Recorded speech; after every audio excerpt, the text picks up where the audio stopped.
حضرت سلیمان رحمۃ اللہ علیہ کہتے ہیں، میں نے حضرت جابر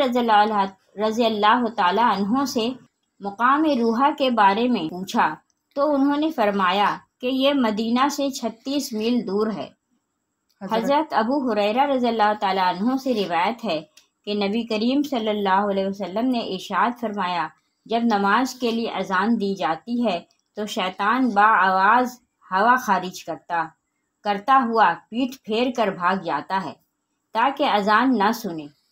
پھر جب اذان ختم ہو جاتی ہے تو واپس آ جاتا ہے، جب اقامت کہی جاتی ہے تو پھر بھاگ جاتا ہے،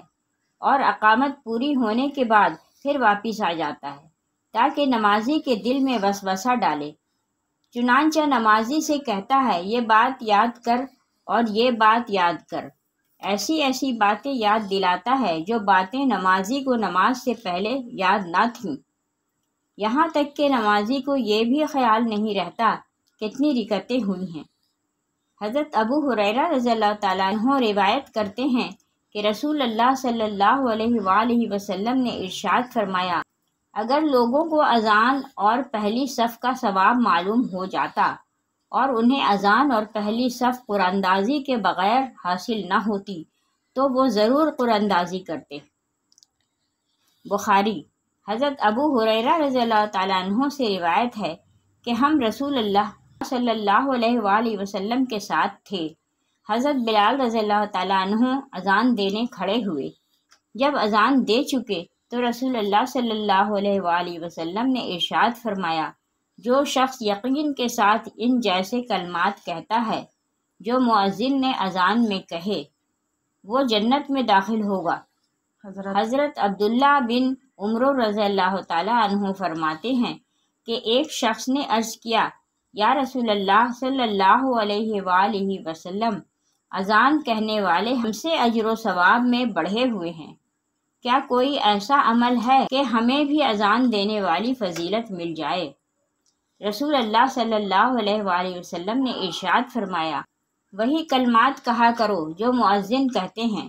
پھر جب تم اذان کا جواب دے چکو تو دعا مانگو، جو مانگو گے وہ دیا جائے گا۔ ناظرین کرام،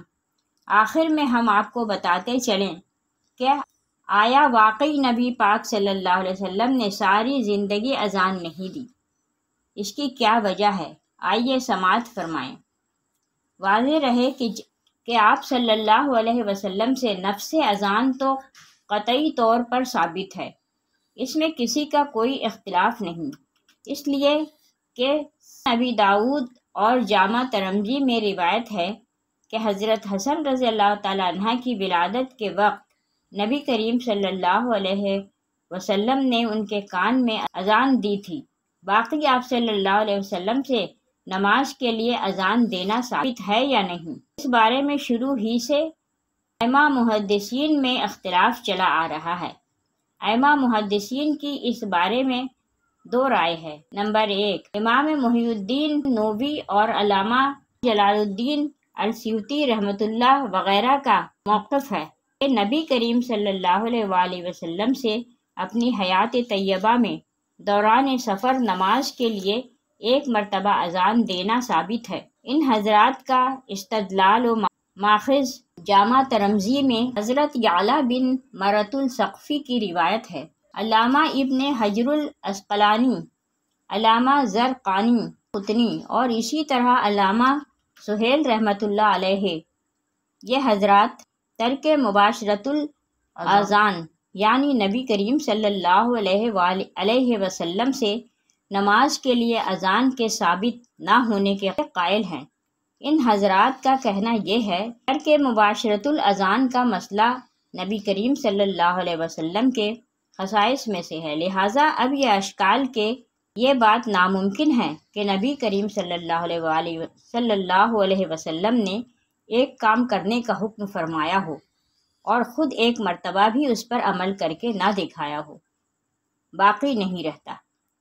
خلاصہ یہ ہے کہ نومولود بچہ کے کان میں اذان دینا نبی کریم صلی اللہ علیہ وسلم سے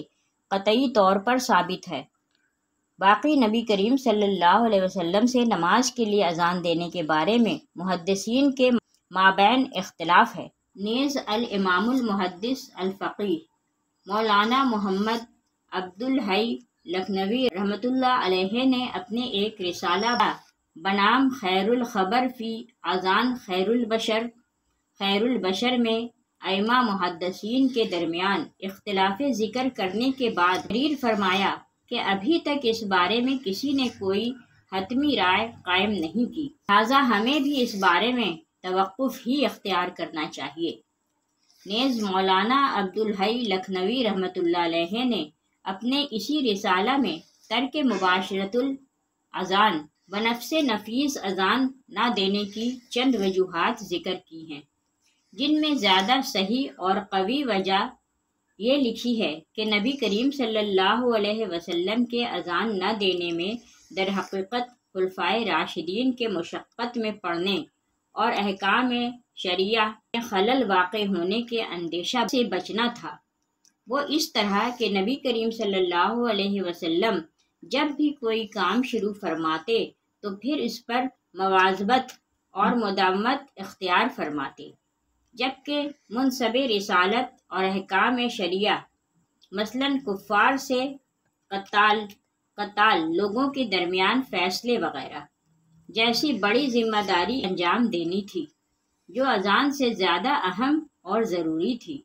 اگر نبی کریم صلی اللہ علیہ وسلم اذان دیتے اور اس پر مواظبت فرماتے تو اس طرح نبی کریم صلی اللہ علیہ وسلم کی اتباع میں خلفائے راشدین کو بھی مواظبت کرنی پڑتی، جس کی بنا پر دوسرے اہم امور میں خلل واقع ہونے کا اندیشہ تھا۔ اس لیے آپ صلی اللہ علیہ وسلم نے اذان نہیں دی۔ واللہ عالم۔